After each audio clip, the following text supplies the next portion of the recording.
The 10 months between Lance Armstrong's first retirement from professional cycling and the discovery that Jan Ullrich, Ivan Basso or Alejandro Valverde were monsters doped up to the eyebrows, thanks to Operation Puerto, were the funniest and craziest of 21st century cycling.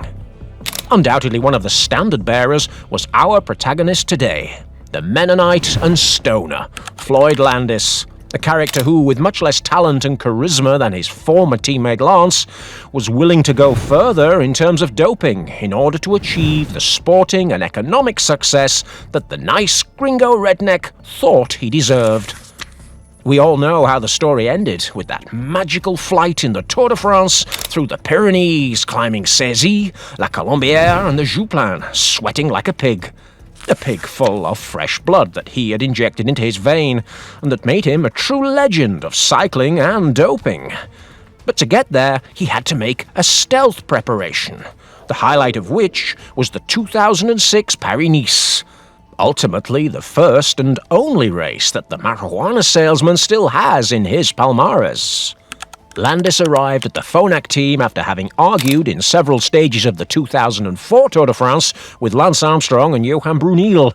They criticised the strange behaviour of the Mennonite looking for more prominence when the doped bib number 1 had already swindled the insurer SCA Promotions after achieving 4 dirty and hilarious victories in the last 5 stages of that Grand Boucle. At the same time, the adorable little dog Tugboat Hamilton and the doped Asturian Santiago Perez had been dropped from the Phonak team after testing positive in the hilarious 2004 Vuelta a España for a homologous transfusion. And the Phonak team owner tycoon, the sexagenarian Swiss Andy Ries, was looking for a cyclist capable of winning the Tour de France. And so he offered Floyd Landis $500,000 a year. And Floyd, who was making $200,000 a year less at the Postal, came flying to the hearing aid stable as if he were back in his 20s, the age when he first saw a stage of the Tour de France on TV, when Lance Armstrong won with the consent of the peloton in Limoges, and coincidentally the same age when he first saw human vagina too. Floyd did not have a good debut year with the Swiss outfit, despite finishing 9th in the last Tour de France won by the 7-time winner of nothing.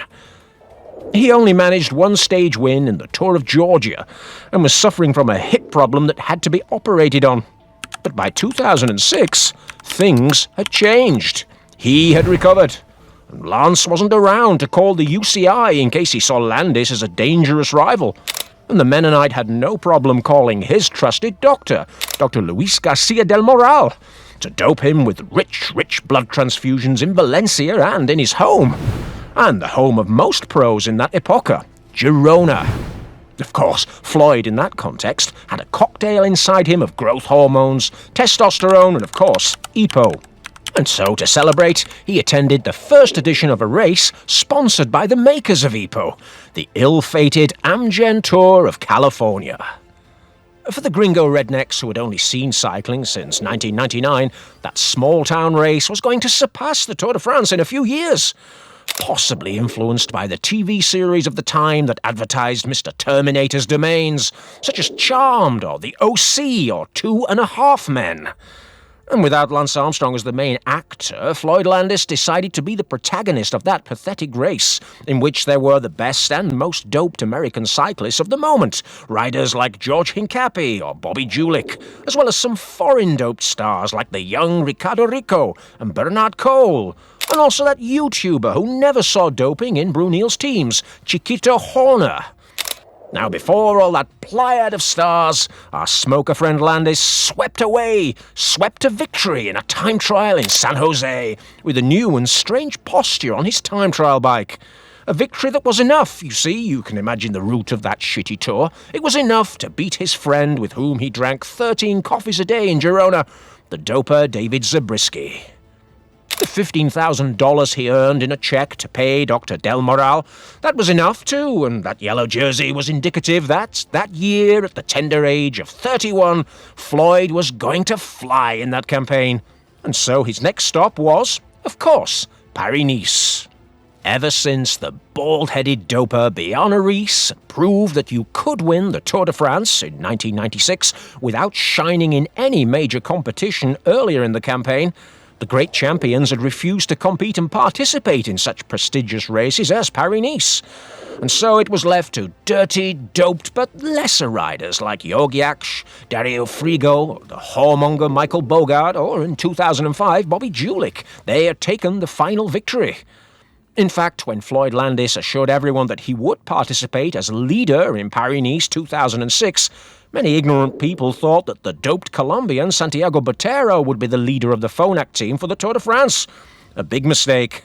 Andy Riis, the old team owner, was fed up of having his company's name stained with doping cases, and despite having some real monsters such as Buffalo Gutierrez or Axel Merckx or Victor Hugo Peña in the team, he had expelled the sports director Alvaro Pino to hire instead Jean Lelong as the new head of the Phonak team. This obscure Belgian character had been, despite his youth, the right-hand man of Jean-Marie Leblanc and Omeri Sports for 10 years, the man in charge of ensuring the continuity of the Tour de France during the very tough Festina affair. His hiring allowed Floyd Landis and the Phonak team to play with chemistry just a little more and to enjoy protection and privileges. Lelong knew he had to take his best rider to Paris-Nice, a race also organised by Omeri Sports.